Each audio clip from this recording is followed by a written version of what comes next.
Good day, thinkers, thought leaders, progressives, and dreamers. I am Craig, the writer Stewart, and this is So Much to Say. These are my thoughts in my voice on black shit, white shit, gay shit, and everything in between. This conversation will prove to be a very interesting one. I'm calling it Mr. and Mr. Divorce. Marriage equality brought forth a slew of folk, LGBTQ, same-gender loving people, to the altar. Once the LGBTQ community was able to get married and profess their love legally, there was an influx. I mean, it felt like a stampede. Seemed like everybody gay was getting married. I often wondered to myself, were many of these people getting married because they truly wanted to be married, or simply because we now had the right to be married? But I've often said, where there's gay marriage, there's also gay divorce. This conversation will open your eyes to two gentlemen, one on course to be married, but the relationship obliterated before they made it to the altar. The other gentleman that's speaking on this podcast actually was married for several years, and he tells us how this relationship began to fall apart. So I want you to share this podcast. Please go ahead and share it right now, and listen and enjoy. This is very personal work for me. Politics. I believe I was called to tell my story, use my voice, be a voice for the community, to speak to and for a community of people that's been ignored, denied, overlooked. Religion. This is my life's work. Religion. I want to use words to uplift, heal, inspire, encourage. Do something different. Every Monday at 10. Yeah, so the other day my godmother called me and she was like, well, why you haven't been wearing your ring yet? And I'm just like, oh my God, here it goes. So, Yeah, see, I did the opposite. really? I was like, I'll go ahead and do that until everything is done. Nobody needs to know jack. And then after that, I just went on ahead and then, once it was like done, then I just cut it all off, like just, no rings at all for a while. And went around them. I saw them looking, but I dared them to say anything. Yeah, and that was that. Okay, so Dante, you were married for how long? 4.5 years. And you were in your relationship, Keon, for how long? 3.5. And then how long into the relationship were you? Engaged. Yeah. I got engaged a year and a half after. So you've actually gone through an actual divorce, but you were at the cusp of getting married and the relationship ended. Your boss was getting married October 7th of this year. And you were saying something about like there are still gifts or something coming in? Yeah, I received a gift the other day. Because you guys had sent out the invitations. No, we haven't sent out the invitations before we got to that point. But people already had knew us, so they were still sending stuff to our address and everything. And you currently still live together? Yes. Oh. So take me back and jump in whenever you feel like you want to jump in. So you guys met, how did you meet? Let's start there. Both of you. You go first. Actually, I was at a popular spot in D.C. Okay. Hanging out with some friends and so forth. Wasn't even really trying to go out that night. And it was like happy hour, actually. And across the bar, I got a drink. And it was very cliche. It was just like, I got a drink or whatever. And I was like, I'm not about to take this. So I gave it to my best friend. And then after that, he sent another one. And I was like, So I gave it to my other best friend. So why didn't you take the drink? Did you know who it come from? One, because he was white. Second, Okay. being in D.C., you may know, you may not, but, you have a different echelon of people, and so therefore, I did not want to be perceived as just this exotic type of guy or whatever have you, because that's what I would normally get, and especially if it's somebody white. Right. So I was just like, whatever, like, no, I can buy my own drink, thanks. Right. And so we will all get cocktailed. Right. Off of that. So he sent 2 drinks, you gave them both away, and then Yep. what happened? And then he got up and came over and was like, why do you keep giving my drink away? And I was like, well, you should drink your drinks. And then he basically was just like, well, no, I actually wanted that to be for you. I was like, I understand. And dialogue went on. And I hung out with my friends. I left or whatever. I was at a place before then, like across the street. He saw me there, but I didn't see him. The same night? The same night. And I didn't know until later he actually folled me Over to this other place. Other Okay. spot. Yeah. That's how we So met. and so how did you go from sending the drinks back to actually exchanging numbers, dating? It was probably about 6 months later. Like, we kept bumping and kept. Oh, so bumping. you didn't give him your number that night? Oh no. So then you ran into him again Yeah, sometime ran later. into him again in the city. DC's pretty small. Uh-huh. I was at the Four Seasons or whatever have you at happy hour again, Mm-hmm. and I saw some tapas come across or whatever have, and I was like, he's always buying. Did you stuff. remember him though? Did you remember that it was the No, same person? I actually thought it was again. I know the person that was like working the bar or whatever, so I didn't know. Right. And lo and behold, he comes from behind. He's just like, so can we just meet for coffee since you always give food away, and Right, drinks away? right. Can we just meet for coffee? And I was like, I can do that. I can do that. So that's how it and started. That's how it started. And so, Keon, how did you and your now ex meet? I met him actually on an app. Okay, listen, that's okay. Yeah, I met him on the app at first, and when he came over, I was cooking. Well, pause. Was it a hookup first and then it evolved, No, or did it actually always wasn't start a as a hookup. date? The reason why I specify that is because I personally believe that you can meet a person on an app and it can build and develop as a date. Right. We have reduced these apps to just sex. But go ahead. Correct. So when he had came over, he said he was gonna come over. So I always make this special dip, nacho dip. So when he That's you knew that was gonna seal the I deal. knew it was gonna seal the deal. So But wait, what's in this dip? What's in this dip? It's just different seasonings that I put in there. I'm not gonna tell you what it is. Well, I don't eat meat anymore, so Dang. go ahead. Just so when he came in the door, he was just like, it smells good in here. What you cooking? Mm-hmm. So I was just like, I'm cooking this special dip that I always cook. Now, how long had you guys been talking on the app? Had you been talking Probably for about a couple of days. Yeah, Okay. it was a couple of days, Mm-hmm. and he finally came over, and then we just chilled. We talked, and seen where the vibes was gonna go, and we just chilled. When he was getting ready to leave, Mm-hmm. he gave me his number. But when I put Because you were at this point just communicating. yeah, through the app. we just communicated Right. through the app. So when he gave me his number was already in my phone. Wait. Right.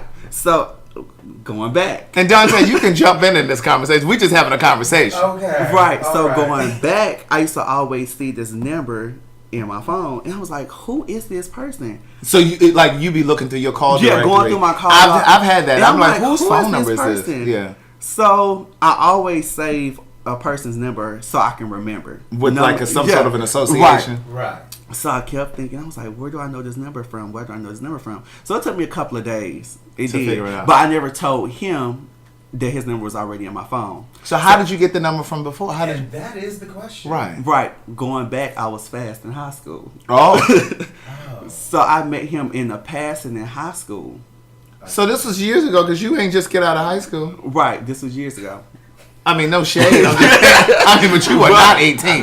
I mean, Right. So it was years ago. So I remember. this was years ago. So my senior year, Uh-huh. I remember running into him.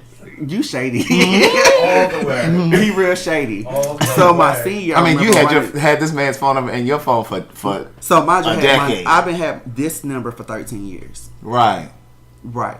So every phone that I switch to, I always support my contacts. Yeah. On, no matter Yeah. what. Right. So I always saved this, and I was like, oh my God, where I know this person from? Mm-hmm. So in high school, it was a hookup. Okay. So y'all had hooked up before? Right. Y'all got history. Child. Right, Here so- this man had been inside him, and he ain't even remember So him. that was it was just like, wow. No, I wasn't a thought. No, I get it. But you do have your days. He was one of your body counts. Right. He was. Okay. So fast Girl, forward, hey. a couple of weeks had passed, a month had passed, and I still didn't know Mm-hmm. where this number came from until one day it dawned on me. It just hit you. It just hit me. Just and, like that. And I asked him, I said, what type of car did you have around this period of time? And I said, was it this particular car? Uh-huh. And he looked at me, and he was just like, yeah. Did he remember, or you had to jog his memory? I had to kind of jog his memory. So we had to went back to the house that I stayed at. And Look, they made a little trip out of it. Let's Right. go ride over We here. went a trip, and it was crazy. And he remembered once y'all went over He there. remembered. That is And he insane. remembered. But since that day that I met him, that same night I met him, but after we chilled and everything, he was like, "You're never going nowhere. You're gonna be with me for the rest of your life." And I was like, "Whatever, okay." But about those statements. right. Right. So after that, we had chilled every day nonstop until we moved together. Really? So how long after that did you move in together? We started dating. I met him again on December 1st. So how long was that? That was in 2015. Okay. So how long did it take before y'all actually had sex again? Because they had already had sex. Right. It was a couple of weeks. Okay. It was a couple of weeks. So what made you, Dante, feel like you wanted to be married? Like, because you went from this guy who you rebuffed Yeah. a couple times to, okay, I can see myself with him. Like, what switched? It took some time. Like, I mean, we dated probably for the better part.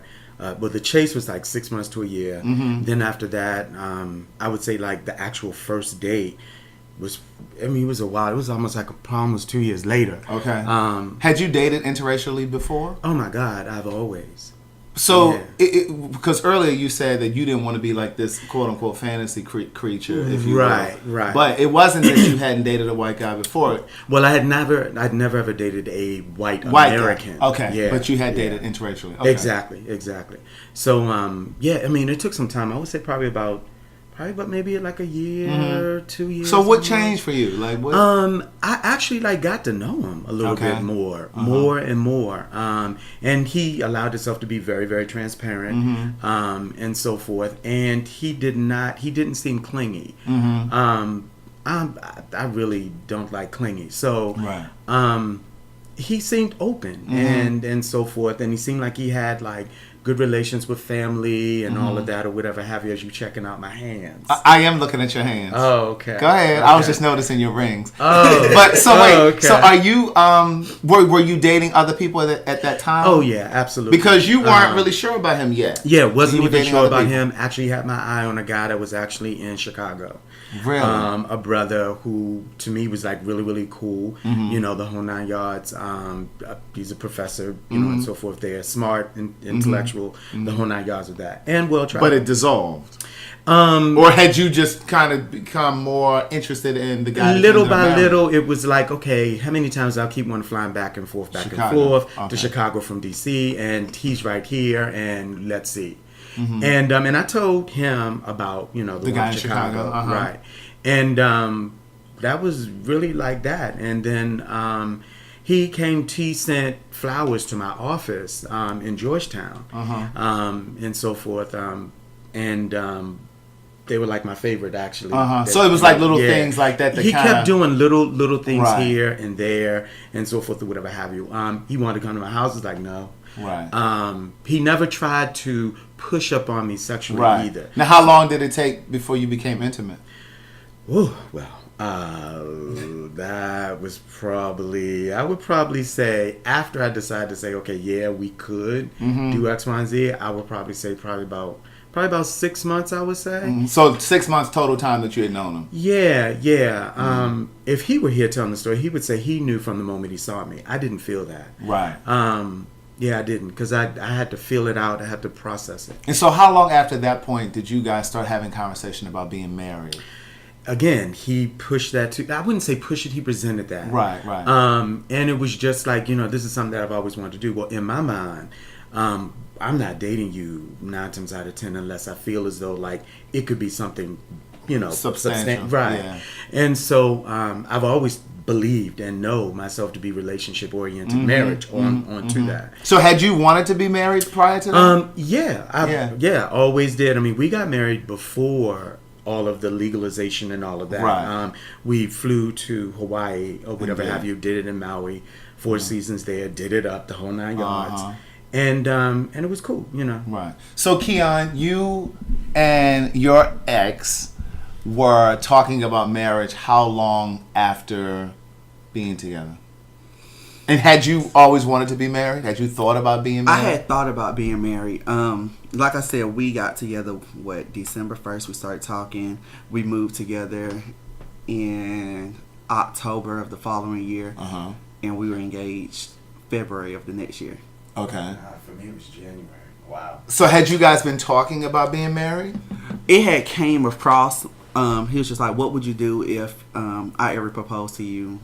And I was just like, "It had to be organic. Like I don't want it to be a planned thing. Right, like right. it just gonna have to come out the blue." Mm-hmm. And it came out the blue. Right. It's- So how did he propose? This is for both of you. Well, with me, it was actually on his birthday. Okay. So I told everybody, like that whole week we was going out, so I was like, I'm doing him a surprise birthday party, etc., etc. So everybody already knew that I was planning a surprise birthday party for him on Friday. So he was telling everybody to come Saturday because he was going to propose to me at his own birthday party because he was turning his, a big number. I'm not going to say the number. What he say? His number. Right. And so then fast forward, so he was just like, make sure y'all come. We coming Saturday, but everybody knew to come Friday. Okay. So I had made sure they parked on the next street. It was nothing in my yard besides his best friend or whatever. He knew his best friend was gonna be at the house. So I took him out to eat while his best friends was, doing everything. Everybody At the was house, coming. yeah. Right. So when he, we did the surprise birthday party, and he was actually speaking, telling everybody, thanks for coming out, et cetera, et cetera. So I was like, grab me my phone, I want to record his speech. So by the time I could grab my phone He was down and on his start knees. to record, it was just like so Keon, and I was just like, wow. And I just busted out crying because I didn't know what to do. It was just like, I didn't Really? expect nobody to propose to me. Right. So it was kind of like a catch because everybody knew he was going to propose. Everybody knew I was throwing him a surprise birthday party. So it turned out to be real good. That's what's up. He took me to one of my favorite dishes and so forth is loup de mer, which is a French cuisine. It's a French dish. Mm-hmm. And so at the it's called the Le Diplomat in D.C. Mm-hmm. And we're sitting there, and the next thing I know, the snow started falling or whatever have you, and I was like peering out the window, and he was like, "Oh, I'm going to get up and go to the restroom." So he went to the restroom or whatever have you. The maitre d' comes over and was just like, "Are you Xavier Saint Martin?" I was like, "I am." And he was like, "We have something special for you." So had you had any inclination that you all were at that point where he was? No, like that was the thing that blew me. Like I too, tears full on. I don't think you're never ready for that. You're not. You're not ready for that. You're not ready, and literally it's almost like time stops because like for me, I'm a very sensual person, so like I can remember scents and stuff like that, And I just- associate that and to certain associate things, yeah. right. So and there's little certain things that I like German chocolates, and I mean there's just certain things that I like, and so they bought out like truffles and all of Right. this other stuff or whatever Right. have you. And I was just like, okay, so where is he at? Right, Like, right. Like you've been in the bathroom, like what you doing? Right. You know what I mean? So this other the manager comes over, whatever, and he was like, we have something again special for you. And I was like, if y'all don't stop with all of this specialness, and he comes out and he has like he's dressed, and I'm just like, boo, it's snowing. Like Right. it's snowing outside. Right. Like, what are you doing? Right. So he comes. So he over, comes in a completely he comes different up, outfit. yeah, comes in a little different outfit or whatever have, and I was like, like, what are you doing? White, really? So he comes and he gets down on the knee, and I was like, don't do this. Like, And you started crying. yeah, well, not just right there, but I was just like, what? And he was like, it's not 5 carats. I was like, all right. Because you had said to him at some point. Yeah, like if you gonna roll over here, I'm gonna need at least 3. So he, we had had the conversation. He finally did that, and boohoo. So let me and ask all you of this: that. was there a moment? This is a question more of like sexual comfortability, I guess. Okay. Was there a moment because all these people were in the restaurant? Were there a lot of people in the restaurant? Oh my God! Was there a moment where you're like over there eating? And, really? Oh my God! It Was there a moment where you were like, where you were maybe slightly embarrassed because it was a same gender kind of situation, and there were people maybe looking, and like DC is not like in Atlanta where you know what I mean, Yeah. where it's open. So did you Right. kind of feel like a little bit Well, DC embarrassment at all? actually really is. I mean, during that time, Right. It was. No, I don't think that I felt. I was. didn't cross your mind. I don't do PA like that. Like, Right, public you know, yeah. I don't do all of that like that. But I let you know. That I'm here with you or whatever Yeah. have you, of course. But it was, I guess, a little bit off-putting. I'll put it that way. So how much impact do you think, if any, the whole marriage equality ban and all of that stuff, lifting the ban, how much of that do you think played a part in you wanting to be married, if any? I was already married before that, but yeah, I got married November 4th, 2014. Keon didn't actually go through with the marriage because you guys were supposed to be married this past October? No, October coming up. October coming. This year. Yes. Okay. So do you think that at any point that part of the reason that you wanted to be married, either of you, was because now we're able to be married? Or did you just want to get married just simply because you felt like you were with the person? Simply because. Likewise. I want to get married. Do you think that, because I kind of felt like when the ban was lifted, I felt like everybody and their mama, they've been together for 2 months. Oh, I and they were believe you. and they were running down there to get married, and I'm just like, child, listen, It's too much. there's too much. Yeah, like where it's too there's much. gay marriage, there's Yeah. also gay divorce, and I don't think that a lot of people really considered all of that, especially when you're talking about property. They Like didn't. people want to be able to just break up, You can. and you don't really think about. Yeah.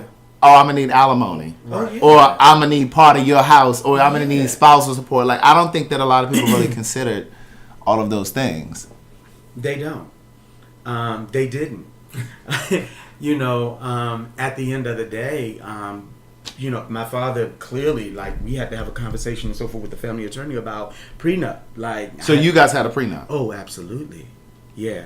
And so- Because my dad had an issue with the whole thing of, one, why you gotta be white? You couldn't So your find- father was stuck on that. Oh, that was the issue. Yeah. Right. Like, why he gotta be white? He couldn't be black or brown. Uh-huh. So that was an issue. Uh-huh. My father did not come to the wedding. He didn't. Yeah. Because he did was not. white. Yeah. Yeah. Not because of the whole gay thing, but because of gay, but also too was almost like, how you doing that? Like, he ain't just white. Like, Right. he German, Irish white. Right. So, like, you catch him out in the sun, he's red. So did the family ever kind of come around? Like, when I say that in terms they of did. their- I had to gradually. I've done this almost anytime I'm in a relationship and so forth.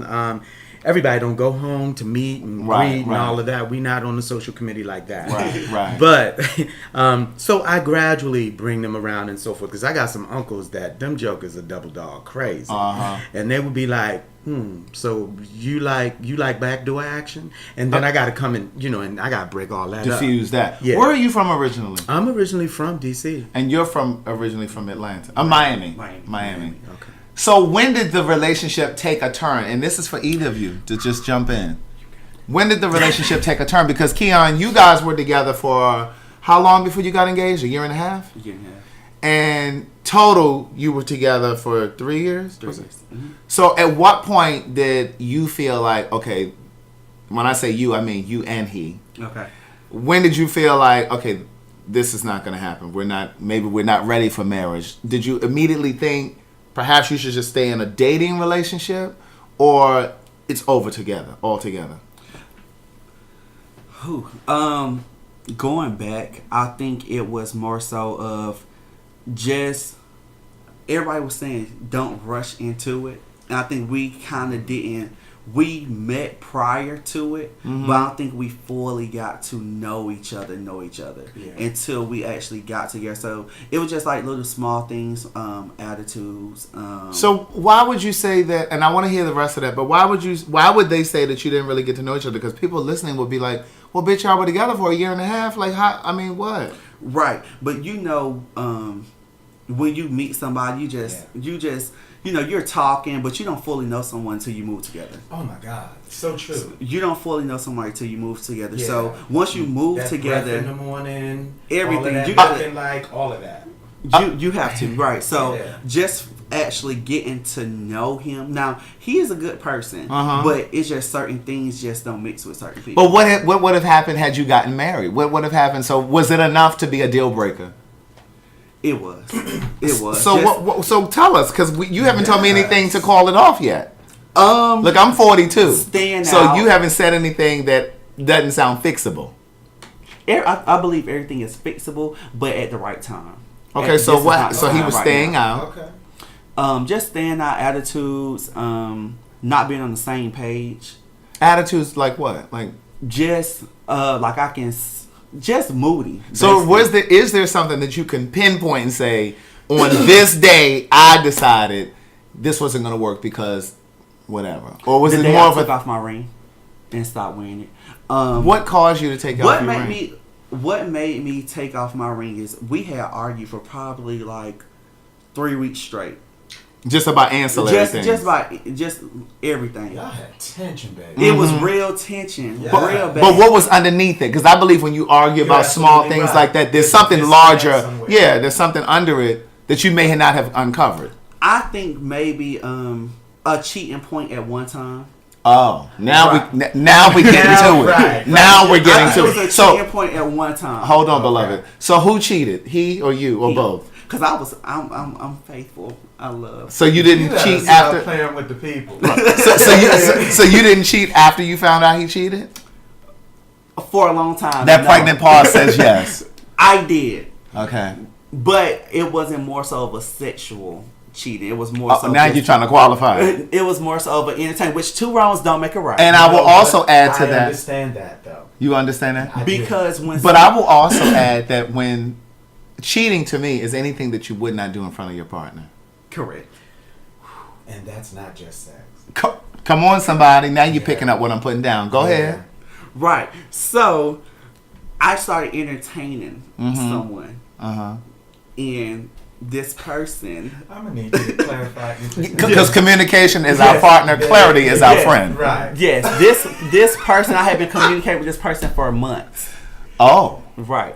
So one day. So what, had you... Get to that. That's what I'm trying to figure out. So yeah, take us back. So did you All start of that. entertaining him because your relationship started, hitting the rocks? Yeah, it was, Or- it was starting to hit rocks a little bit, but also before we got to the talking every day, you know how you just meet people or you see people on Instagram, you start I'm sure communicating. that Instagram is the devil. It's the devil. And Facebook. It is. Social media, period, is the devil. So, But I don't believe that social media can infect your relationship if the relationship isn't already sick. I have to agree.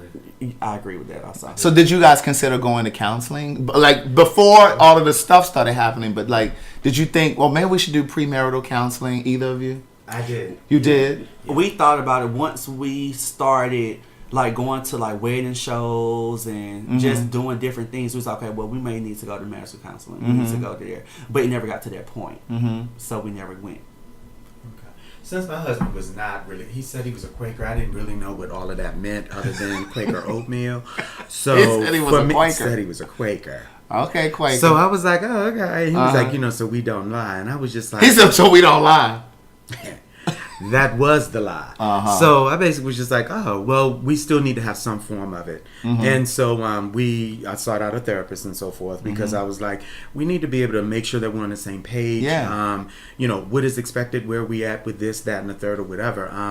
I need to know the dynamics of like where is that mind process Right. when it comes to us joining what we are going to choose to join. And so we did that for like, I would say probably about 3 months. And it was fine. So there was never a point during that 3-month period where you were like, I might not be wanting to marry him. Well, I didn't. I don't think I felt that. Our biggest issue was that came up in the premarital therapy is that I didn't realize just how like selfish he could be. And but I was just like, okay, well, everybody's not the same way. In what way? Because I believe there are degrees of selfishness. There is. Like I might share my food with you, but I may not want to share my money Exactly. with you. I'm completely like that. That's how I am. Yeah, I'm like that. Yeah. You what? You'll share your food, but you don't want I'll to share share your money? my food with you, but not my money. So how did that play into your marriage? It was rough Okay. because Did you make more than he? Well, actually, we were probably about About the the same, same. okay. Yeah, we was probably about the same. Thank goodness. Yeah, we were probably about the same. The clicker though is that he was terrible with money. That was another thing that came out in premarital. And then I was just like, okay, well, That's not like. I was It's like, I need you overpressure. to get a physical because I need to know what you're doing. Oh. And he kept hemming and hawing on it, And I was like, oh, well, here are my results. This is all my blood Test work. results. We're talking Test about results, HIV right. test results. Exactly, all of Okay. that. And he was like, okay, all right. And I was like, so you make that appointment? So was he positive? He was not. Oh, okay. He was not. But thank he was goodness. kinda dragging But his he was feet. dragging it on, and I was just like, okay, I know that may be a pill for you, but I need to know that credit. Now score. listen, let me say this because I know somebody's listening thinking, bitch, they didn't got all the way to marriage counseling and they just did the HIV test. So Let had me y'all tell not you. had a test before? I get tested all the time, and But I you thought didn't that have he a was too. okay. But never have we gone together or anything like that or whatever. And I'm kind of a prune when it comes down to I like you and everything, but like I can't be that freak in the bedroom like that. Not until I know like we got a deeper level of commitment. Right. And I'm a very how do you say it? I guess like mental. Like I got to be able to connect with you mentally Right. before everything else is gonna work with you. Physical is cool, but I also know that like that's gonna break down. Right. You know, so for him, those were two things that came out that I did have a little pause about. Right. The finances The and finances the selfishness. and the stuff. selfishness. And Keon, for you, like what? Basically You said the cheating. Yeah, the cheating, but basically the reflection off of you hit home selfishness and money. You hit home with that. I think my mom done messed me up on that part for us, the money part. They really did. Go ahead, elaborate on that. Because I always You was said your taught to- mama and who? my mom and grandmother. I think they really messed me up. Like growing up, they was just like, never have this with a man. You separate. Well, before I say that, never have this with a man or a woman, because they always kind of knew. So they used to always throw hints out like, Right. men and women, or do you got a girlfriend? Do you got a boyfriend? Right. So they always messed me up with that. And then like growing up, seeing them, they will always have a separate banking account, or they will always have a separate everything from their spouse. Always. And I think it's important to have your own separate money because, and this kind of goes into another conversation, but I think it's important to have a level of privacy too. I think that people Correct. think that when you get into a relationship or marriage, that all of a sudden you no longer have your own privacy. That doesn't mean that you're going to be secretive or be deceptive, but Exactly. you don't need to be floating all through my email box. Correct. And you know what I'm saying? Like I still might want. through my statement. Yeah, right. Like you still should have a level of privacy and independence. Right. So you said that they told you to make sure everything is in your name. Correct. Make sure everything is like in your name. So if anything ever happens, you have something to fall back on. This is yours, et cetera, et cetera, et cetera. So that always was installed in me. So that's always been in me. So whether So like the place that you all ended up getting was in your name. it's in my name.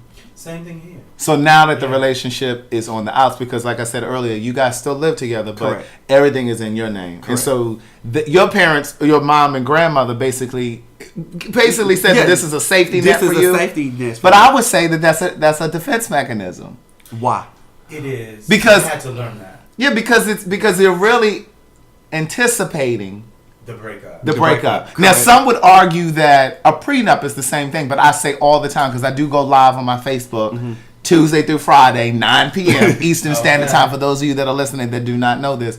But a prenup, I don't think is an anticipation of it breaking up or ending. I think that a prenup, the purpose of a prenup, is to figure things out while you still get along, just in case the relationship ends. We've already decided how to be fair and share and split things and divide things, because once the relationship becomes acrimonious, You may not be. you can't do that. Yeah. Even though you do have people that will, what's it called when they dispute the prenup? They'll try to do all of that kind of stuff. But at least you have a framework. Yeah. So things started unraveling in your relationship. When did you realize, okay, I can't do this? Because there are couples also, going back to your point about he started cheating, there are couples that make it through the cheating phase. So was that just something I believe that you can? You I can. believe You You can. You can. I do believe that all of that can. We didn't have an issue as far as the cheating, but and I don't know if this happened in yours, but this did in mine. Back to that little stickler about the whole testing and all of that. Well, oh boy, did come back with like, there's something I need to tell you all out of the blue. And I was like, oh, because, really technically I had not seen those results, all of that like that, And he was just like, oh yeah, I have to do some treatments. And I was like, you gotta do some what? So he was like, I gotta do some treatments or whatever I have because I have syphilis. And I was like, he found this out after you were he found married? this out because I pressed it. We were leaving for Hawaii, I want to say on that So Wednesday. y'all were on your way to get married. We was on our way to get married. Oh my God, talking about a blow. Honey, when I tell you the anxiety, overtook a joker for real. So wait, so you all obviously had been having sex at that point, but had you been Not like that. For some reason, and he had some issues that came out in counseling too around like his mother. Like he would say statements and so forth. Like, I think my mom messed me up or whatever. And I was like, well, what does that does that have to do mean? with you Yeah. and you're like sexual? Like, what's that? And so we really didn't do a lot of sex actually. And it was cool, It was cool, but it was just like I was like, you're not accustomed to what I'm normally used to. But at the end of the day, like, sex can't be everything. Like, it can't be the sole foundation of this. So I may have to teach you a little bit. I may have to work with you a little bit on some stuff. So that's where we were with that. So we didn't do too much because sometimes it just be too much work. Now, Keon, the other thing too, though, with you and your partner actually adopted a little boy. Correct. Now, this was while you were still engaged. Correct. Oh, No, this is Lord. before the engagement. Okay, before the engagement. Yeah, this is Y'all adopted before? yes. This is In before. your name, baby? Yes. They both you have joint custody, Yeah, we have right? joint custody. Yes. So how do you navigate that? Main reason why we're still in the same house. Okay. That's the main To reason. keep normal. Yeah, to keep normal for the baby. Yeah. Because he's used Because to how old is the baby? 4. Okay. He's 4. So he's used to being around both of us, and he's proud to say, "I have 2 dads." He don't care. It just he does. So just to keep everything normal for right now, and not just send him into shock. Yeah. Is that's why we stay in the same house. We're cordial, but we know what it is. But and I've had this conversation with people before, parents before, who think that, okay, well, we're going to stay in this house together. Because, see, I know white folks got us thinking that, you got to keep things normal for the kids and you got to stay in the house. But sometimes it's better to split than to try to stay in the house together to, quote unquote, create this normalcy and this consistency for the kid. Because if your energy is off and that tension ain't right, the kid can pick it up. And I believe in energy. Yeah. And I believe that energy transfers to him. And in a conscious or an unconscious way, he learns how to be in relationship from watching the two of you. So if you all are walking around in this loveless, passionless all of that relationship, then he learns that. Because it's almost like it morphs into him, or you know what I mean? And so you got to be mindful of that too. So what is the exit strategy? So you guys are still living together. How does that play into you moving out or him moving out, explaining that to your son? And how does that play into you currently dating? Are you currently dating? I'm not currently dating, but I'm open to it. I just don't want to jump into nothing right now. Actually coming out of something. It's like that. Yeah, coming out of something, I think it'll be too fast to just get into something. So do you think you need to take some time before you start dating? I think I do. Yeah.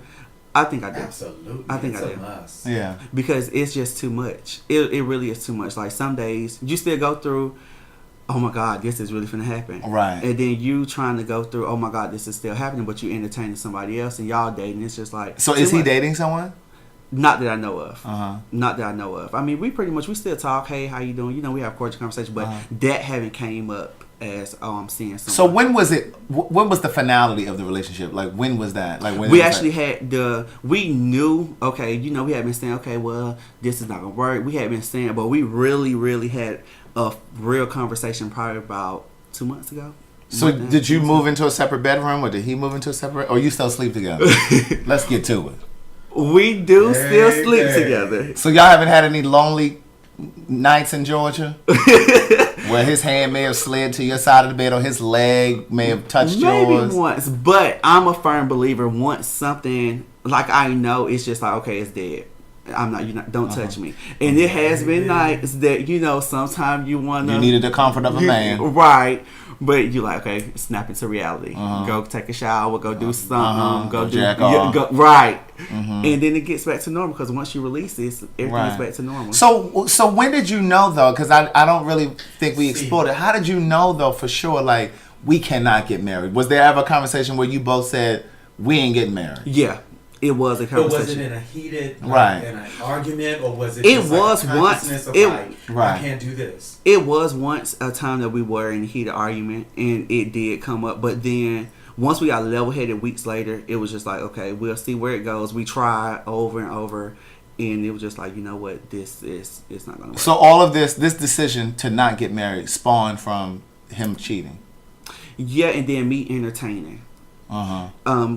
People don't like what they do to you that you do, And then they to can't them. always handle And it. you right? can't handle it. Yeah. Which I never said that I wasn't right. I never said I wasn't right or wrong. But people don't like that. So, and this actually happened how it happened crazy.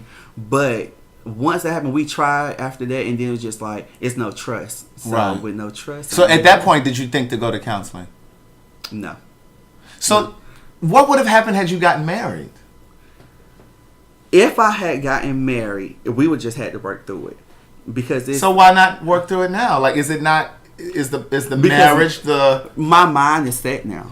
It's set to move on, or to maybe we'll cross paths again if that is meant to happen. So this is my question to you, because what I hear, what is your pattern then? Mm-hmm. For as Like in relationships prior. this is my first guy relationship since I've been open and out. Okay. Right. Okay. So this is the first time that I'm actually really experiencing it. So I think this is more so of a lesson. Okay. I think everything is a This lesson. is more so of a I lesson. look at my marriage as it was. I learned a lot. I learned a lot about me. I learned a lot about him. I learned some of the things that don't work for me that I may not have been conscious of prior to. Yeah, and I know that certain things are just deal breakers, and I will not waver on them. So when do your non-negotiables become a deal breaker, I guess, or when do your For me, when I see that we've had dialogue about it, that means now you're aware, and so after that, like my husband, he didn't know that he was ADHD. okay? He also did not know, and there was probably a comorbidity type of thing going on as well, and I just was just like, you are just really all over the place like all the time, which would wreck my nerves, because then that started making sense with like, no wonder, you'll go on these shopping sprees and this, that, and the third or whatever have you, and then I'm looking at you like, why are you asking me for some more money? Like, what? No. I don't So get looking that. back over your And relationship, he wasn't willing to deal with it. right? That was the thing That's for me. that made it. And I was like, if non-negotiable. you're not able to like get on medication, and I mean, when I say like, we went through doctor after doctor after doctor, and this one guy was just like, he was cuckoo for Cocoa Puffs. This cat was like, yeah, Xavier, it's just, these are just things that you have to deal with, once you're actually married. And I was just like, we're not doing that. I'm not reading no more books. I'm not doing nothing else with that. He has got to take some level of ownership about this disorder Right. or whatever this is. Two, So had he taken ownership, do you think you could have? he never really wanted to. He actually never really did. But had he taken ownership, do you had he think you taken could have? ownership, I could have worked through some things with him. Because at the end of the day, I then could take some time to kind of step back in order to get my strategy together. Like, how do How to approach him. I deal with that? Yeah. But it was like being dumped on me. I felt, and it was just like, okay, well, now that we're married or whatever have you, You just gotta deal we with got it. the issue with the syphilis thing. We got that going. He went through the treatment, and I was all squared away. But I was scared to death because I'm like, we didn't consummate nothing when I went out to Hawaii in order to get married, because I was just like, I needed to make sure that syphilis was handled. you think not? Yeah. And then like it really dawned on me, like I kind of had like an emotional breakdown in Hawaii, in the bathroom. So before was there a we went. moment? Well, so was there a moment when you were in Hawaii in the bathroom where you said, "Bitch, I'm not about to do this"? Baby, have one full on issue. So what made you go on with it? Because I believe that's your, I called my your mother. instincts. I That's called- God speaking I to called you. my mother and I was like, Mom. So why did you ignore it? I didn't. I was like, we gotta have a talk. Like, No. I need that. What you mean? Was the inkling you shouldn't do this? The inkling was, it's not HIV. It's not like. So there was never a moment of you should not go through with this. There was never a moment of not going through it. It was just a moment of just like afraid of like what this really means. Like I took everything very literal. Right. yeah, like it took me some time. I'm a very like let me just take some time over here and get me right so that I can like perceive it, so that I can grasp it. I'm very much like that. So I had a moment in the So you bathroom. didn't think that maybe this was an omen for something I did that was not. coming? I did Okay. not. I was just like, okay, there's going to be other things that we're probably going to have to deal with. Right. And you will. Every and I'm relationship, Gonna, yeah. And I'm going to need to really, really like strengthen this muscle of being able to deal with certain stuff within reason. And so, yeah. Keon, so is cheating a deal breaker for you? Because was that the reason that your relationship ultimately ended? Majority, yeah. So is it a deal breaker for you? Because Yeah. again, going back to what I was saying earlier, you have couples that make it past cheating. And I don't know if and I know what it is. It's hard. I've never tried. I've never really had people, that I'm aware of, I've never been in a situation where someone cheated and I found out. I had one little play kind of situation, but I was already, it really wasn't. It wasn't that serious. Yeah, It so it wasn't was just like, serious. oh, okay. But any relationship that I count, like I've never really had that happen. And so even not having it happen, I don't know if I'm made of the kind of stuff that's required. And I know that I'm clear that cheating can sometimes be the beginning of a new relationship, of a solid relationship. Right. It can be, not always. Sometimes it's a sign to It the may person be. that cheated, Not well, that bitch, I can do long. this again. Right. You know what I'm saying? It's almost like sometimes it can mean that you're teaching the person that they can do it again and again. Right. But sometimes the person can really, really be remorseful, really, really regretful. They understand the error of their ways, and it can really strengthen the relationship with a lot of work. So is cheating a deal breaker for you? Yeah, cheating is a deal breaker because once you, like you say, you acknowledge it and you talk about it and everything, any little thing that person do Yeah. that's off the rocks, Yeah. you're gonna constantly jump back to that 'Cause your thing. peace of mind yeah, is your gone. peace is gone. It's shattered. So especially when you had did everything or you was faithful, you wasn't entertaining or doing nothing. It's just like you constantly go back to that same state, and it drives you crazy sometimes. Yeah. Yeah, because the hurt never gets a chance in order to like subside. It's like you have this open wound, and you're like, oh, I need you to acknowledge. I need you to constantly acknowledge. I also need you to basically now prove to, which that can be rough. But then also prove where were you 10 minutes? You said you were going to be here oh 10 my minutes God, ago. now that Right. All that kind that of right shit. there will blow your mind Right. completely away. But the reality is, and I've said this to people who have cheated before, that's the penalty that you have to pay because you broke the bond. You broke it. You Yeah. broke the trust. So you can't be all upset because the person is now erratic. Well, you said you're gonna be here at 7:10 Where and are it's you? now 7:30. Right. Or I text you 10 minutes ago. Like I'm not a person that's like crazy about Yeah. if you don't text me right back. Yeah. Right. But cheating can make a person insecure and then start Right. to wonder like, well, why the fuck you ain't text me yet? Right. And The you can have a legitimate yeah. reason, but when you shatter the relationship like that, that's the penalty. That's the consequence. And the insecurities that you probably wouldn't even have had before, Right. drive Yeah, you crazy. it creates because them. it gets to a point where as though you're like, I just don't even know. And it also messes with your self-esteem as well, because it is a selfish act. I believe that when they do that, but also too, they don't even think about the repercussions of what Right. that now brings back on you. Uh-huh. So, and that's real. So would you get married again? I would. The way that, like I said, I acknowledged it. I had a conversation with him, and I was just like, I don't think I can actually do this. It was right around Christmas time, and I was just like, actually, when we moved to Atlanta, we moved down here, and I was like, our marriage was already kind of rocky. How long were you into the marriage when you moved here? 2.5 years. Okay. Yeah. So, and I was like, I did not know that this was also another part of the whole ADHD thing as well, as far as like this constantly wanting to Move? like move. So literally during the time that we were married, we moved like 3 times, like cities. And I was just like, well, let me tell you something, for real. What would his reasoning or excuse be? He would come home and the conversation, I lie to you not, would be like this. Yeah, the job, I'm just, these people are just too snooty and blah, blah, blah, blah. And I was like, okay, all right, I'm hearing you. And so, I would then just go in with it, and I know it's resonating. And so I would then come back to him, but then what is it? Do you think it's fixable? Or do you just think you just need a change? Because you can always just change a job. You know what I'm saying? Right. But changing the whole city, really? So what would be the justification for leaving the city? His whole thing would be, I just want to go ahead and put down roots someplace else. And at first I was like, okay, maybe this is just a part of it. I was a very giving, probably too giving or too accommodating. Accommodating, I would say. Very too. Yeah, way too. With way too. Really, what was that? But I think with being in real estate, I had a lot more flexibility. Whereas though with him, working in the hotel industry, he did not. Right. And so it was almost like I can't find anything else here. I can't Let's find go. anything else here. You know, Right. he was the maitre d' of, or the master sommelier for Seasons there in DC, and so that was only like 5-star, 5-diamond, or whatever it was. So he then wanted to go like to Philadelphia. We scouted out area in Philadelphia. I'm looking at stuff. We're doing this. The whole. And how much time elapsed between each of these moves? Oh my God! Literally, it was like every year. Really? And so I was just like, okay, guess what? When we get to Atlanta, that's it. Right. I don't know what you need other than a pill. Right. But we not. Was doing he this on no medication? more. He was on medication for a while. I saw that he was struggling with it because he was just like, I don't want to have to take something for the rest of my life. Da da da.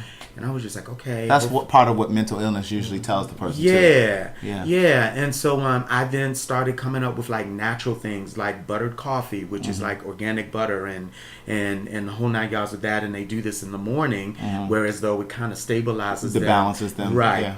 And also inducing or infusing like more foods with omega-3s. Like I went on this whole thing. Not that I'm the healthiest like that, for real. But I was like, if I don't want, my husband to like have to suffer like on this medication, so let's do something. Can we like lower the dosages? Can we, regulate it? Yeah, I looked at different types of medicine, like Concerta and so forth. Like really does something different in the brain versus some other types of drugs or whatever. So I'm doing all of this. Brother had a pill book in order to kind of like learn about all of this different stuff. Meantime, he's still wowing. He's still doing him. He's still being mad extra. And I'm running the house and a business. We can't have all of that because when are you going to click in? Right. So would you get married again, Keon? Well, I mean, not again because you didn't get married, but would you get married? Will I get married? I'll be open to it. But from this relationship, I would definitely get to know a person first. And what didn't you do the last time that you would do next time? I don't think I would jump into it as fast as I did. What was fast? Force of moving in. But y'all didn't move in for about a year, right? No, it's probably about almost 9 months. About 9 months. Getting to really know a person is what I would say. His personality. Everything. Everything. I didn't know things that he didn't like and what he do like, but just more so of just really getting to know who is going to be for me. And it just builds. And like you said, it does take a toll on you, or it helps when you cheat. Yeah, it does. I mean, I had to go into counseling after that because for myself, because I went through this whole thing. First of all, I was almost 20 some odd pounds heavier because I didn't even realize I was carrying the stress like that. Thank God I was like taking classes because I was like, I definitely want a child. Like, I want to do that. And he was always against it. He was just like, no. And then it would be some type of verbiage of, well, no, my family messed me up. I had such a horrible childhood or whatever. That's another thing.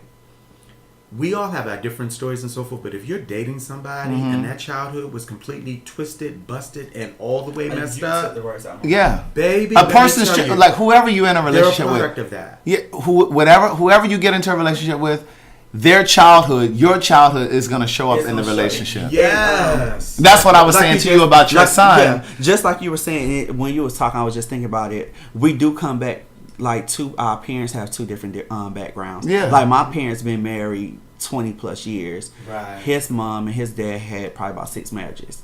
Wow. So it's he's seen that. He's living out what he's witnessed. Right. That's what I was saying to you about your 4-year-old. Right. Even though the two of you are still living in the house with him, if he adopts that behavior, he could very well carry that same type of behavior in his relationship. Right. Walking around the house, not really talking or having this little tension, Yeah. and just kind of dealing with each other. Right. And, Right. So I do get that. Get that. That was a huge difference. That is now something that's paramount that I don't think I ever looked at that way before.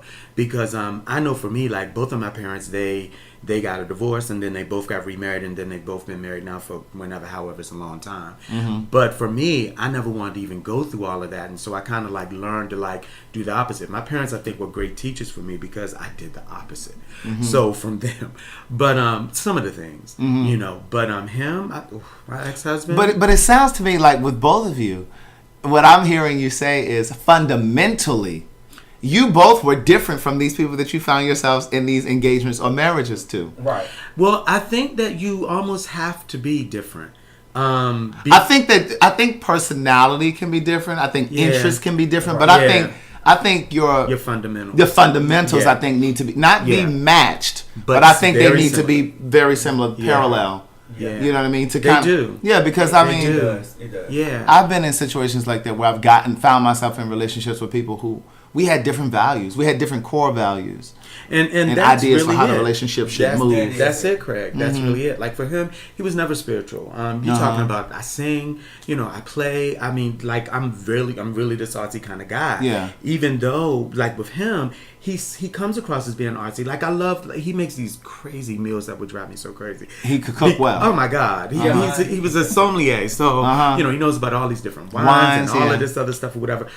And he would be in the kitchen cooking, but oh my God. And I like to cook too, but I like to cook together with my mate. But with that joker, why you gotta use all the pans? Right. Like, why? Like, and then leave my house looking crazy, baby. I can't do that. So fundamentally, it was like, some of the core things. Church folk would say we weren't equally yoked. You know what? That's it. Yeah. So how would you choose differently? How would you move forward differently?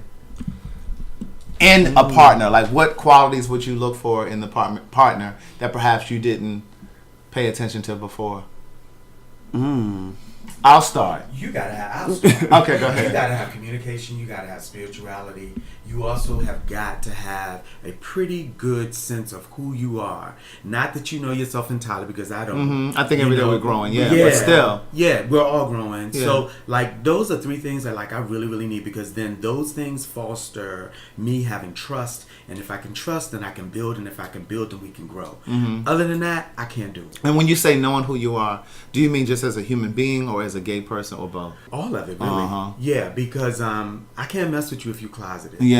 Like, because you still offering apologies for who you are. I can't go back into that. Many years ago, I come from that, and that's done. Can't do it no more. And that's very personal work. Like you have to figure that out before you're trying to have a relationship. I agree with you on that one. I definitely agree. But mine will be definitely communication.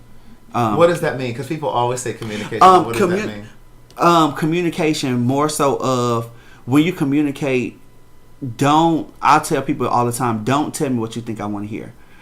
Be open. Tell me the stuff, even if it hurts. Right, even if it hurts. And that's one of the things I tell people. Like if I'm getting to know somebody, I always tell people, whether if it's gonna hurt my feelings, if it's gonna hurt me, period, let me know, because I can move forward from that. Then you lied to me, and I just can't move back because I'm keep going back to that, and I hate to do that. So that's what I mean for more so of communication. Just be open and tell me everything I need, not that you don't think I need to hear, that I need to, work on, and et cetera, et cetera.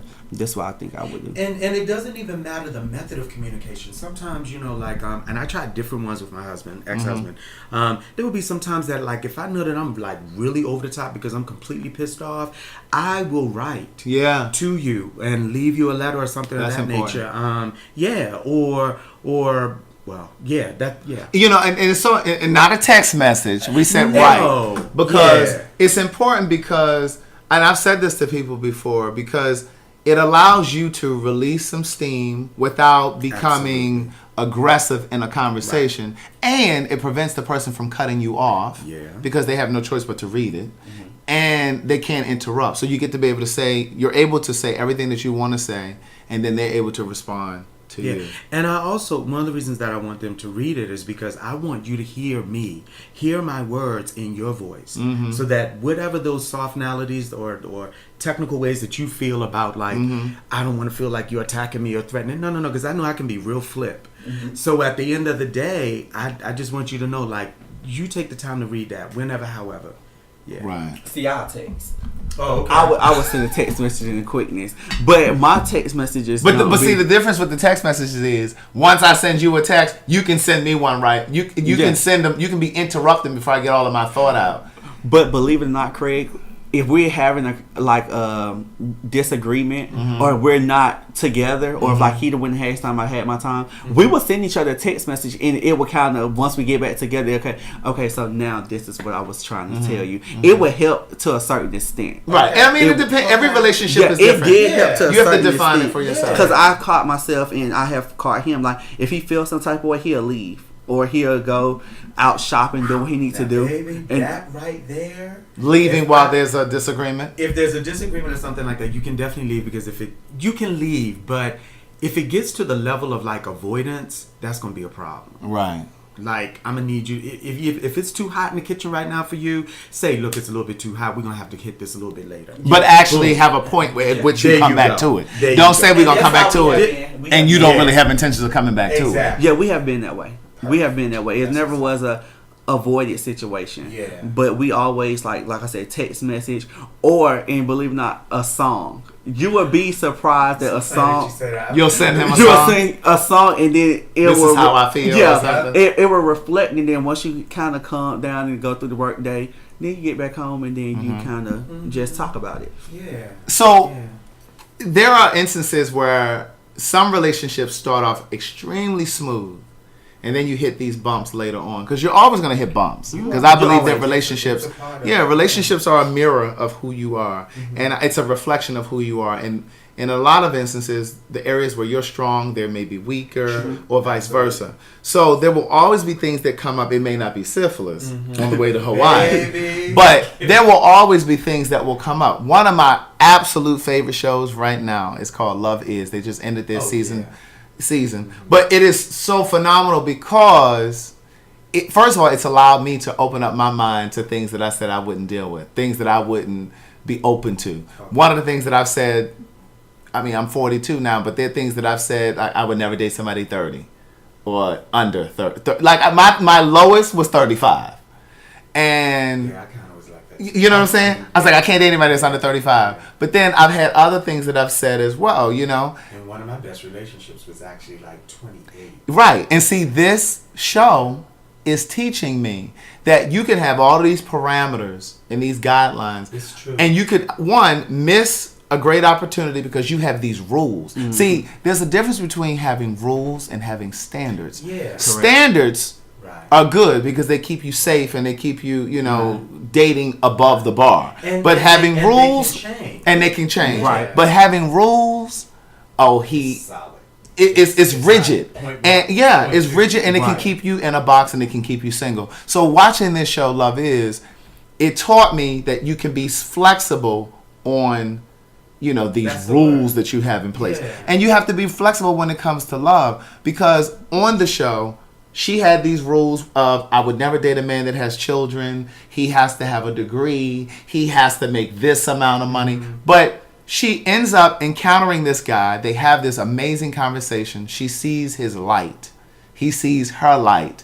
And then all of a sudden, she starts to see that this man that doesn't have a job.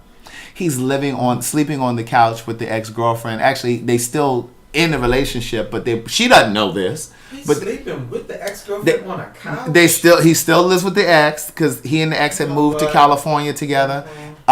His car is broken down, like all of the things that the opposite of everything that she Right. said. But they had this amazing connection. But the show is based on the real life of the creator of the game, Being Mary Jane, and Girlfriends, Mara Brock Akil and her husband, Salim Akil. But they are still together to this day at 21. But when you go back to the beginning of their relationship, he was busted. So some relationships start off rocky, but then they smooth out. That's And so what I it's have to keep telling myself. Right. Like, that's what got me out of the bathroom in In Hawaii, right. And I was just like, you know what? Maybe you just not Zay. You just not gonna have like maybe.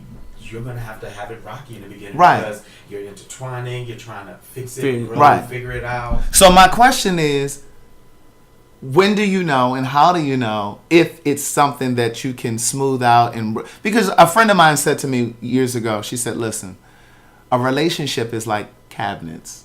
When you buy cabinets and you go to buy kitchen cabinets, sometimes when you buy those cabinets, they don't fit perfectly. That doesn't mean you throw out this whole set of cabinets. True. You sand down the wall. You may have to sand down the cabinets and then hang them again. Yeah. That doesn't mean you throw them away. So the same is true for a relationship. It's like just because you hit these bumps, and you have to decide what bumps you can get over. That's true. Whether it's cheating, whether it's ADHD, whether it's syphilis or whatever, or smoking.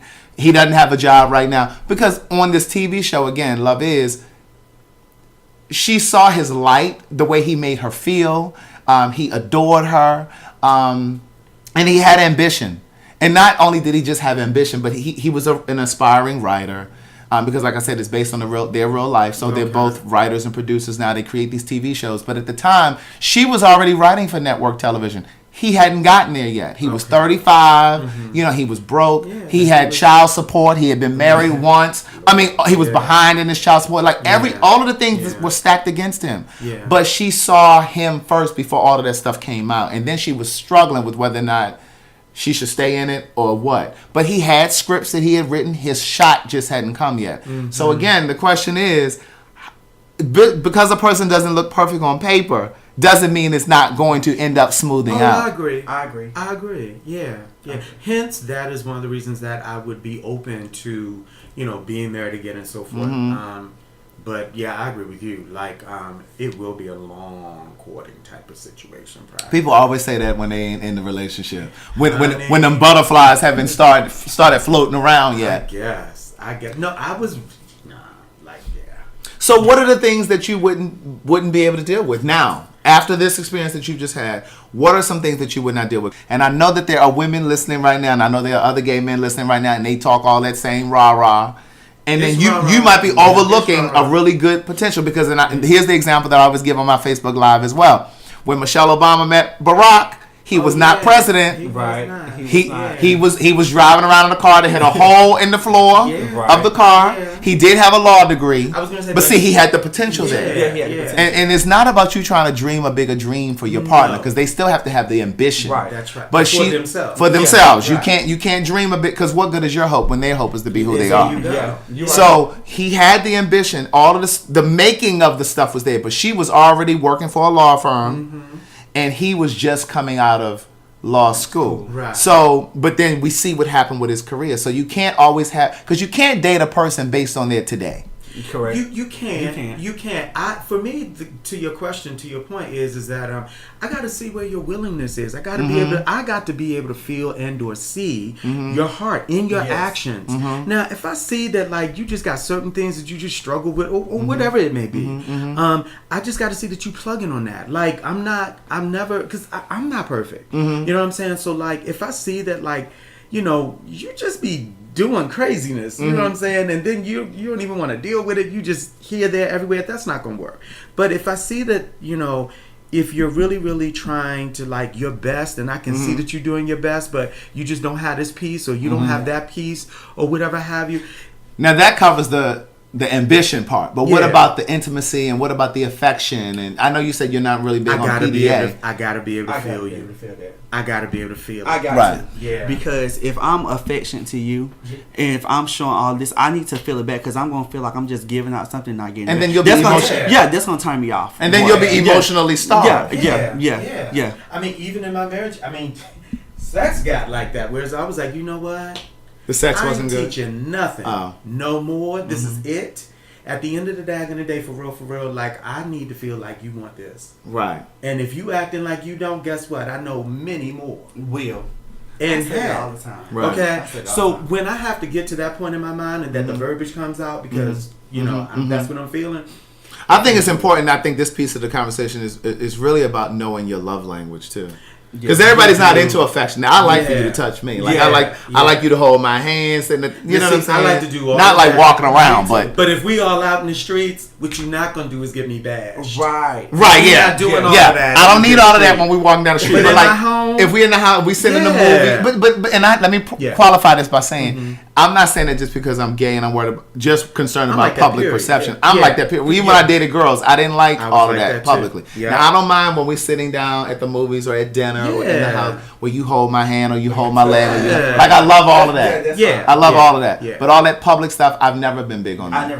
And for me, that kind of wore me out too with him sometimes because out in the street, you want to be given excess, and I'm just like, I'm really not that guy. Right. I'm not. He was doing too much. Oh my God, way much. Like, and I was like, he was like, well, sometimes, I just want to just do all of that, and I was just like, Was there ever a point where you felt like you were ashamed of who you had married? Never ever ashamed, but there's no but. I was never ever ashamed of who I married. I just felt as though that, like, you do blame yourself when things don't work out right or the way that you may want them. You're just like, I could have did this better. I could have did that. And you go through a period of that in the divorce process. And then you just kind of get to the level of saying, well, you know what? I really have to accept it because it taught me this. Or you got to get the lesson in it, too. In every single thing. Yeah. I think that, and I've said this before, oftentimes when we approach dating, just people, period, when we approach dating, we don't just go into the dating scenario with our own hopes, dreams, wishes, and desires. We also carry the hopes and expectations of our friends and family. Right. Sometimes we date people based on what our friends gonna think. Right. So going back again to the show Love Is, if you haven't detected that I'm a fan of the show, then please know I'm a fan of the show. Trust and But verify. it's like, I'm telling you, there's so many metaphors for life in this show, and I'm so excited that I gave this show a chance because when it first came out, I was like, "Child, I don't want to see that." Well, that's what I said. Now I need to check it out. Listen, but, I was still happy. Yes, and I don't know why I just didn't want to give it a. Well, actually, I tried to watch the first episode, and I was just like, "What is this?" But the way that the show is set up, it shows an older couple, which represents them. Okay. Mara and her husband.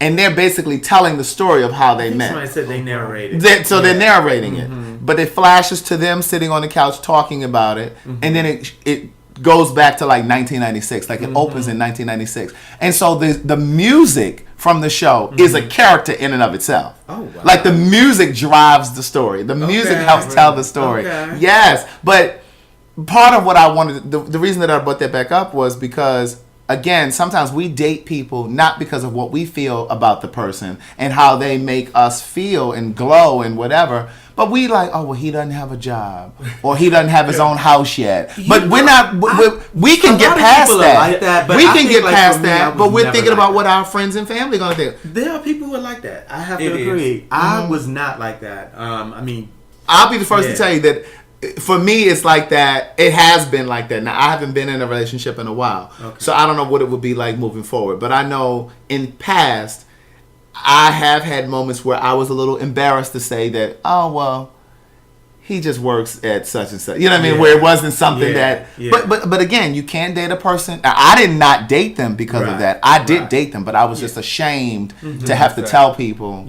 Oh, well, he works at... But now you know that right there is like an internal dot. That's your own internal... Absolutely. That you're projecting onto... Yeah, you're projecting onto the other person because that has nothing to do with them. Yeah, it does. Yeah, my family is very open, though. Whether if you where you work at McDonald's or whether you work at... Yeah, I mean, my family's West Indian, so we don't... Yeah. Right. Yeah. They just want to know that you work. Right. Yeah. Well, making an honest living. Yeah. Is there anything that you would say to those that are listening that are considering marriage that perhaps you would have benefited from if somebody had said it to you? Have talks about life and death situations. That was something that, like with my husband, like I would say, look, we need to talk about insurance. We need to look at different things or whatever have you. And this joker would just break down and start crying. And I was just like, oh my God, really? So, I would say, all right, well, we don't have to talk about it right now because you can't do this right now. So we'll bring it back.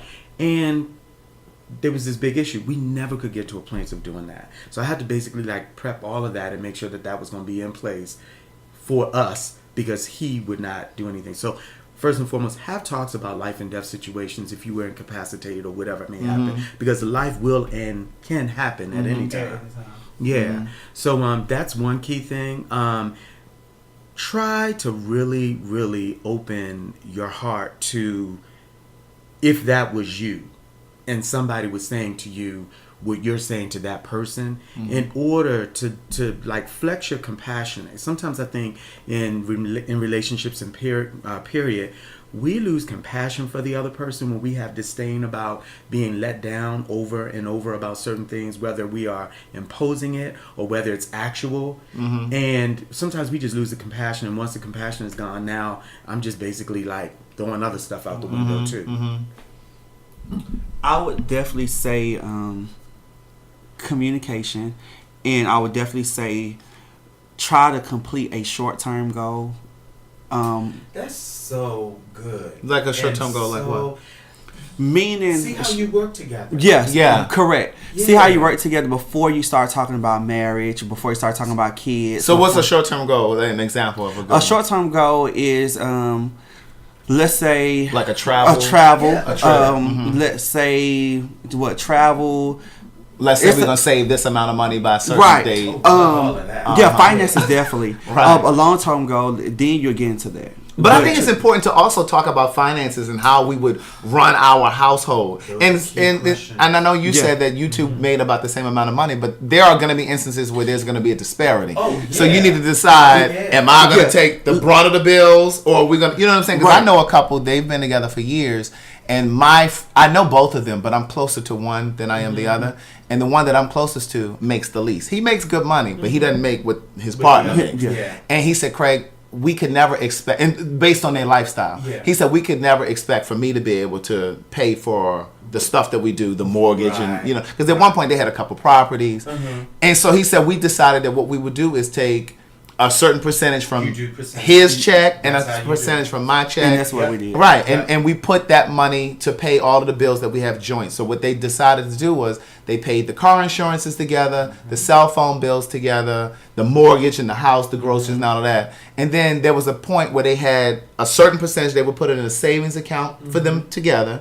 And then you did whatever you wanted with your Right. money. That's what we and do. Yeah. because he said it was important for us to have a separate account. Going back to what you were saying, your That's your mom and exactly grandmother right. said it's important to have a separate account because he said, Craig, when it's my birthday or his birthday, I'm going to take money from my money That's to buy him a right. birthday gift, not Right. take it out of the joint money. That's Right. That's So it's important to have a strategy. And you Yeah. really do, going back to what I said about a prenup, it's really important to have a strategy because you have to approach it like it's a business. It's not a business, but you have It's to approach not, it like a but you business. do. You Because do. you can alleviate and save yourself from a lot of arguments. You don't just Yeah. go into and think things are going to fall into place, and then you get your check and I get my check, and we haven't discussed what we're doing, and you going out buying Nikes every pay period.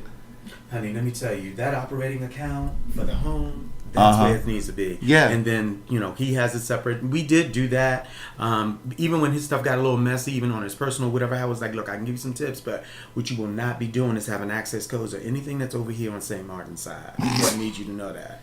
And that's how I am. Yeah. That's how I am. But we do have we didn't get a joint account, but we would put money aside Okay. and just say, okay, well, in your banking account, you got this amount. I need to match that, or we need to have at least the same amount up in that range Okay. where we can put towards the bills. Now, Yeah. whatever you do with your money, you do with your money. But as long as my bills paid and our bills paid, we're fine. But let me ask this. So if you had gotten to the point where you guys didn't get married, but you still live together, so this applies to you too. Yeah. So what would have happened? Because see, I don't think that we need to follow heteronormative ways, or in other words, for people listening, gay relationships don't have to model or pattern after heterosexual heterosexual, relationships. But in this capacity, I think that there are some similarities. So Yeah. let's just say he or you lost your job. Then how would you have handled finances? Well, let me tell you, it did happen with my husband and I. I decided to actually go to school because I also wanted to get a hair degree so that I could not a degree. It's a certification. License. Right, it's a license in order to. I've been cutting like barbering for years. Right, I remember. So I went ahead and did that, and he was holding certain things down or whatever have you, but I still had to like make sure that stuff was right because that brother he won't even check the mail. Right. So at the end of the day, I still kind of did those fiduciary things, if you will. Right. Yeah, so I still kept on doing it all. Right. For that or whatever. But it was a little rough there. And Right. I think for the first time when that happened, he was kind of like, oh, so the account's like down to 5,000 now. Yeah, because it's I'm in school, and we had this whole talk or whatever I had before. He then started seeing like, oh, there's a lot of there's a lot more that we're actually doing. Yeah, there is. So I need you to you got to be engaged in the finances. Right. So he wasn't really aware of all that was going out and coming in. He wasn't. Well, not coming in, but he wasn't really aware of all that was going out. Yeah, so when he had to take more responsibility, he realized it. Yeah. So did you have an experience like that? We never. Where somebody lost a job. Yeah, we never lost a job. Neither one of us. But it was one point in time he was making way more money than me. But he wanted you to split the bills. Half. Right, but no, he would take on some. More of the bills, but it was just me personally, just like I can't let you do that. My pride, and I was just like, no, your pride and your grandmother and your mother and your ear. So I just was still trying to maintain with him, but it did get to a point where he was just like, no, you need to, do what you need to do, and then you'll get better. So once I got up there making where he was at, then we were both fine. Right. Yeah. But he did take on a good amount of bills at one point in time. Yeah. He did. I think it's so important to you really have to discuss because see, for me, relationships are not just about intimacy, intimacy in terms of like romantic intimacy. Right. It's also about financial intimacy. Right. Like you have to be able to talk about finances and how much is in your account. Yeah. How much money do you make? Like you got to be able to have those kinds of conversations to know what you can do together. He was mad with me at first because at first, I never let nobody know what's in my bank account. That's just something, you can't know how much I make. You can't know what's in my banking account. So he would be open to like, okay, well, this is what's in my banking account. This is what we need to do. And when it gets to me, be like, I got around this amount. But why though? That's my question. My mommy and grandmother, they really scarred me on stuff like that. Because I'm like that too. Guess what? You don't need to know all of that. It's just but then how do you share your life with somebody and you don't want them to know how much money you have? I'm not saying you have to give them access to it. Please believe I'm not saying that. But what I'm saying is, even if you gave them a roundabout amount, you know what I'm saying? They don't have to have down to the nickel. But I'm just saying, let's say you got $12,000. You say, I got about $9,000. You know what I'm saying? Like, why not? Why don't you want them to know? Because I think the underlying question is, what defense mechanism is that for you in keeping that information? If this is someone you're saying you want to spend your life with. Right. When I see that there's a level of fiscal maturity, I'm willing to open with you. Yeah. But then somebody would argue, well, you didn't figure that out before y'all got married? You don't figure it out. I lied to you not. Or should you? I don't know if you can. Because see, they give you what they want you to, what they want you to see. They don't even. Because then it becomes, well, did you know his credit score before y'all got married? Well, when I asked, I didn't get all of that. When I said, that comes along. I think it comes along as you gradually grow, and then as you build that trust. Because I can trust you to a certain extent. I believe there are degrees of trust. Yeah, it's a degree of trust. You, but that don't mean I receive it. So once you get to a trust like where you can find out everything. Then you can, and I think you don't never find it out until you get to be like 80, 90 years old. You know how you've been with somebody for all your life? I'm not at that point yet. Well, let me ask you this. You said that you didn't want him to know your finances because your grandmother and mother scarred you because they had already planted in you that you should not let a person know. But let me ask you this. Do you think that, okay, maybe that's a part of it, but is there a possibility that the other part of it is you were ashamed of what you had or didn't have in your account? No, I was never ashamed. I don't think I was ashamed. Because I had for me. Yeah, you know because I still. Enough for me. Yeah. I don't live with the Joneses. No. Is what I don't live with the Joneses. Yeah. Meaning, so if I know I have, let's say for instance in my account $1,500, I won't stay within my $1,500 price range. I'm not gonna be out there doing things at $3,000. Yeah. So it's just basically I was never ashamed of that. So it wasn't that. No, it wasn't that. So. You weren't in a situation, were you ever in a financial situation where you didn't have it for whatever it was and you were ashamed to ask, to say, hey, Now, I am prideful about that. I can need and will not. I've always been like that. My great-grandmother, probably did all of that. But I won't. I will figure it out. I used to be like that, too. Again, like I said, I have not been in a dating capacity or relationship capacity in a while, so I don't know how I would be moving forward. Yeah. But I remember being in a situation like that, This goes back to my first book. I was dating a dentist. Okay. And I was at the beginning of my writing career. And so Right. things had, I had a few little highs. Yeah. Like I had sold my play out, but that was before I got with him. Right. And so I didn't really have any, I was working like a little day job or in between the job or whatever. And I remember there were times that I was in really, really tight financial spots. And we were in it. Yeah. Like we were in it at this point, and I didn't want to tell him. Yeah. And I remember the very first time that I actually had to tell him something. My car had been totaled, and the insurance company was going to cut me a check because it was a Honda, so it still had a lot of value. So they were going to cut me a check for like $6,000 or something like that. But I had like I must have had something that I still owed on it or something, because by the time they cut me the check, it ended up being $4,000. Okay. And so I was trying to find another car. Again, I was between jobs, so I could not go out and get a car with a payment, with a note. And so I remember looking online, and I found this other car that was like $3,800 or something like that. But my insurance check had not come yet. And when I say I needed that $4,000 from him to go and get this car, because I was afraid that they were going to sell the car. Yeah. And I remember, like, it took everything in me to ask him. And even another story, like before that, I remember like early on when we first started, I was so stressed out about bills that I did not want to tell him, and like I didn't take his calls one day. Like I was just trying to figure me out, and I shut down. And I remember cutting my ringers off on my phone. And I remember he came to my house in the middle of the night, knocking on the door. And I opened the door, and he said, I couldn't get in touch. He had tears in his eyes. He said, I couldn't get in touch with you. Wow. My stomach was tumbling, and I couldn't sleep. And I opened the door, and I just had a lot on my mind. But, you know, it was a source of pride for me. But I just think that it's really important to be able to be naked with your partner, and I really hope that I can be better about that. Yeah. You know, going forward.